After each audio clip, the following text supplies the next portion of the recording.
Howdy folks, Charlie here from Christmas on Crestline. Thanks for tuning in, and thanks for tuning in to an episode that's going to show you a way to save thousands of dollars, especially if you're just starting out with a Christmas animated light show.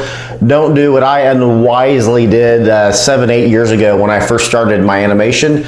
Is I went out to a hardware store and I bought 25 100-foot extension cords, and I bought like 15 80-foot extension cords, and I bought 10 or 15 120-foot extension cords. No, that was dumb. I dropped like $1,500 on extension cords, and I think the second year I dropped like another $500. I have thousands of dollars of extension cords that I should never have bought. Just make your own, and that's what I'm going to teach you here today.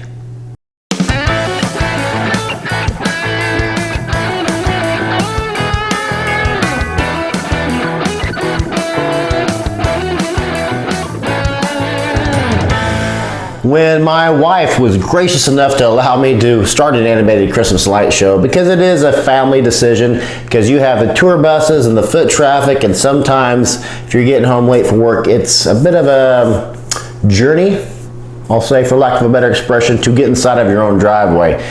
So yeah, it was a family decision, and she is way smarter than I am. She's an electrical engineer. She knows a lot more than I do. But the first year we did our show, I was all gung-ho. I went to the hardware store, woohoo! I had spent $2,000 on extension cords. Not necessarily wise, but I did it. And I came home and she's like, what did you do? We can just make our own. And then 4 years ago, when we went from an all incandescent light show to an all LED show, we ended up with just, well, a lot of lights that we no longer had a use for. So we took all those lights and made extension cords out of them. Some of them we soldered, some of them we didn't solder. And there is a few videos out there on YouTube on how to make extension cords that you need to be warned of. There's a few out there that will tell you to cut the cord completely and then tape them together. And if you do that for an animated Christmas light show, your power is going to be kicking off constantly every time it snows, every time it rains. That is not waterproof whatsoever. Don't do that if you have an animated Christmas light show. One of the huge advantages of using a light cord as an extension cord is it's going to blend in to your grass. You can go back and watch I think it's how to hang Christmas lights in trees, or tricks to hanging lights in trees. I'll put a link up here to it. But there is a point at about the last third, I think it's like the 15 minutes into the video or something. I'll put a thing up here about where to look at the video. But anyway, the point is, you can see, I think I have 30 cords going, they're about 120 feet long, going to my tree, and that video has a good example of what these are. These are going to blend in. They are lightweight. All the extension cords I bought are now in 4 40-gallon totes, and each tote weighs 150 to 200 pounds. They are not easy to get down sometimes. Very rarely do I use them anymore. Normally I just use the extension cords that we made, and we've made over 200 extension cords. They all fit into one 40-gallon tote. So it's light. They're lightweight. They're easy to use. I highly recommend them. They're already rated for outdoor. They're going to allow your show to do fades and to do all the things a string light show needs to do that your computer is going to tell it to do. It'll do that just fine. So watch this video, check it out, and learn how to make your own Christmas light extension cords.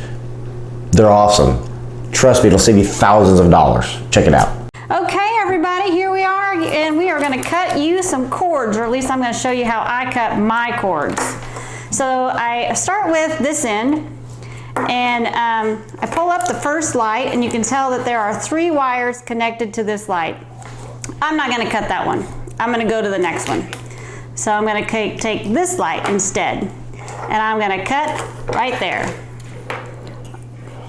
Just going to cut that guy, and then I'm going to just take him and twist him around, and I'm going to try and twist these guys out of here because I want to get the light bulbs out, or at least most light bulbs that I can get out.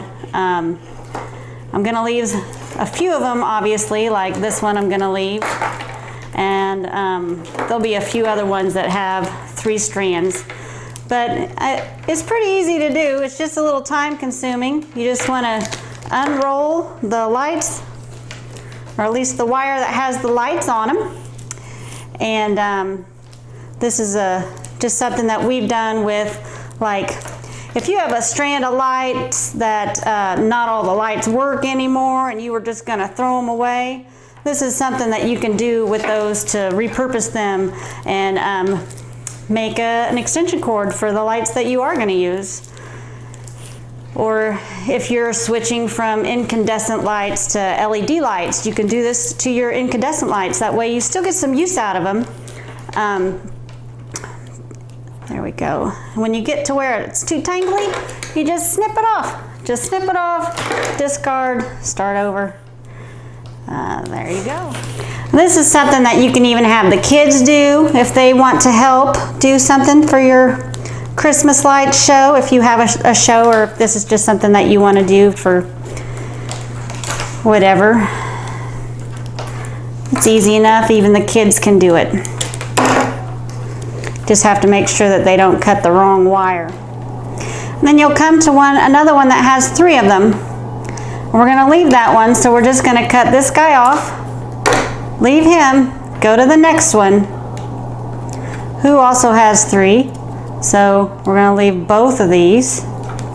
We'll go to this one, has 2. We're going to just pull it out. We're going to go as close to this guy as we can go and snip him off. So we left 2 of them. They both have 3. And then we just continue on with this. So it's really an easy thing to do. It is, as you can tell, a bit time consuming. But it does make for easy storage when you're talking about a whole lot of extension cords. And they're pretty lightweight. They're not like the heavy extension cords that you could buy at Walmart or Menards or whatever for your outdoor Christmas lights. Those are a bit bulky and hard to store and kind of leave an eyesore in your yard when you have a bunch of lights strung all over the place as well. These make them nice and easy to hide sometimes. We come to one with 3, we did. So here's one with 3. We're going to cut that guy off. I'm going to leave that guy. Come over here. He also has 3. So we want this guy. He has 2.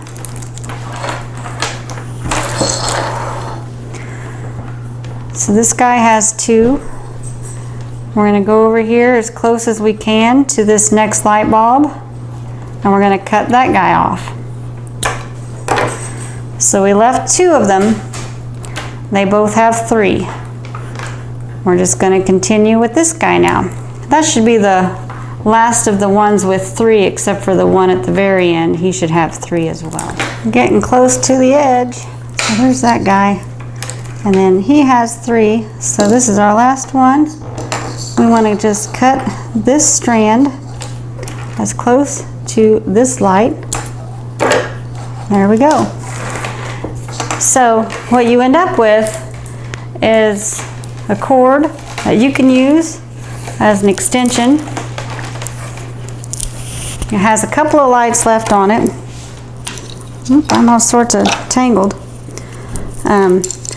But as you can see, it's much nicer than a hefty cord. Now, if you wanted to not have these, you could buy a small soldering kit, and you could snip these 2 wires here and then solder them together and then get rid of all the rest of these lights if you'd like to do that too. I've done that a couple of times, but really this is good enough for what we want to have happen and what we want to use. But if you don't want even these light bulbs on here, feel free to just cut those off and solder the wires together. They should have, 2 wires left on them that actually work. Like here, you can see the 3 wires. So these are the 2 that you would snip off, and then you would just solder those together, and you could have an extension cord without any of these lights left on them. So there you go, extension cords. And then you want to know if it works. I can show you that it works too. And then we'll just take something pretty and we'll show you that if you were to plug this guy in, everything works as soon as I get it untangled. And here we go, taking our brand new extension cord, and we're going to plug in a nice little pretty right here. And ta-da! There we are. You see the lights are on, so it works. Yay! So that is my lovely Southern Indiana, not from Minnesota. You might not be able to tell that according to the accent she has in the video. I don't know about you, but it's making me a bit dizzy watching these cords go around and around like this, I tell you what. Not from Minnesota, she's from Indiana, Southern Indiana to be exact. So appreciate you watching. Check us out on Patreon. Oh, we're now on Instagram. I just started an Instagram account so you can see some behind the scenes footage and pictures and a few videos that we're not going to put on YouTube or on Patreon on our Instagram page. But check us out on Patreon. It's Christmas, patreon.com/Christmas on Crestline. We are debuting all of our commercials there. You can get merchandise there. You can get free merchandise there by joining. But for the NASCAR fans out there, how your first race of the year is that's your Super Bowl, that's your home run right there, right? I have a suspicion that my first commercial this year is going to whip everything I did last year. It's probably going to beat out everything else I do. I don't know. I've still got some few editing things to do for new videos, for some commercials. But go to Patreon and check out our Patreon only commercials. They'll debut on YouTube here in a few months, but they're already up on Patreon. And tell me they're not awesome. I'm really a huge fan of our first one. There's a deer involved. I guess I'll say that. Oh, and we have a new mascot, also our reindeer. We're going to be doing a naming competition on our Facebook page, so check that out on our Facebook page, Christmas on Crestline. So right now we're on Christmas on Crestline, we're on Patreon, we're on Instagram, and on YouTube. So appreciate you guys staying with us and checking it out. And we're going to do a bunch more stuff here this year. We are in the thralls of programming and building props, and we're full steam ahead right now. So normally we start hanging lights usually here in a couple weeks. First weekend of August or of September is what I think we're going to shoot for this year. Normally it's the second weekend of September, but we're going to have to got some new props we're putting out this year, so we've got to do it a little bit of in advance. But thanks for watching today's episode. I guarantee if you do this, it's going to save you thousands of dollars, especially if you have an animated Christmas light show. So thanks for watching, guys. Charlie here, and for my wife, who's not here, Jean, thanks for tuning in, guys. We'll see you in the next video.